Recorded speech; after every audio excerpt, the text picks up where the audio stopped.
ఇప్పుడు మన దేశమంతటా మారుమోగిపోతుంది, ప్రతిధ్వనిస్తున్న పేరు జై శ్రీరామ్. సో ఈ ఈ నినాదం విన్నంటనే మీకు ఎలాంటి ఆలోచన కలుగుతుంది సార్?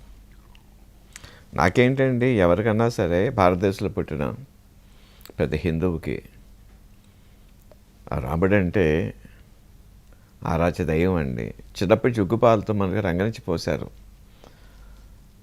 ఆయన మర్యాద పురుషోత్తముడు అంటారండి. దేవుడి కన్నా కూడా మనిషి అంటే ఎలా ఉండాలి, ప్రవర్తన ఎలా ఉండాలా, ప్రజల పట్ల ఎలా ఉండాలా, తల్లిదండ్రుల పట్ల ఎలా ఉండాలి, సోదరు పట్ల ఎలా ఉండాలి, అది అట్లాంటిది.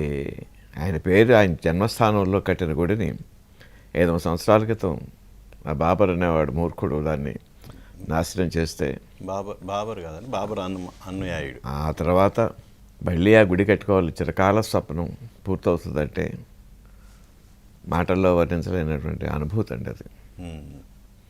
అంటే రాముడు ఆదర్శ పురుషుడు అనేది అందరికీ తెలిసిన విషయమే సార్. రాముడిని పూజిస్తారు. రాముడు ఆదర్శ పురుషుడు, ఆయన్ని అందరూ పూజిస్తారు.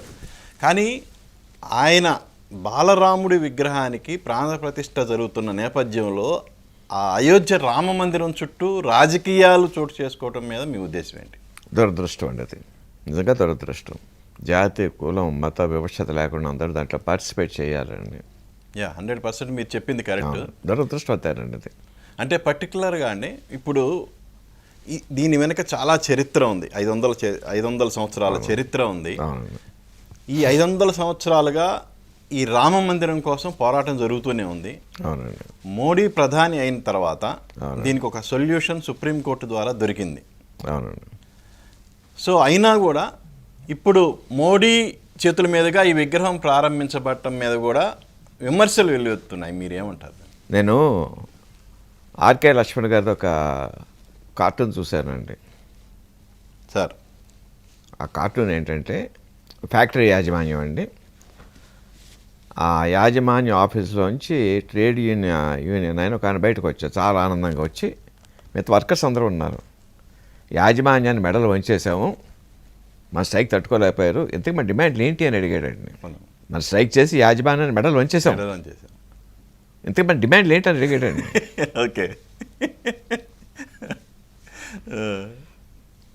సో అలా అనిపిస్తుంది. సో ఏదో రకంగా ఇంకో చిన్న కథ కూడా చెప్తానండి.